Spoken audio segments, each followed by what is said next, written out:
I'm the program director for the internal medicine residency here at Northwest Medical Center in Tucson. I've been a preceptor for almost 20 years at various schools with any job I had, and as soon as I got here, I connected with Dr. Hayes and we said there were going to be students here, and I said, sign me up.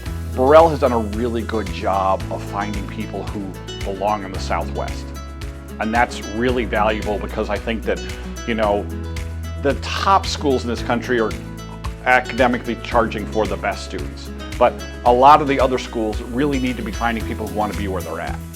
It's much more about experience, I think, than specific knowledge. I really like to teach about things that are like health systems and how to look at problems and things that are different than simply the, like, you know, pathophysiology of heart failure or whatever else. I actually talk about how to do things better, how to work with teams, that kind of stuff. The more time you can get hands-on with patients, you know, wherever that is, I think the best experience you're going to get.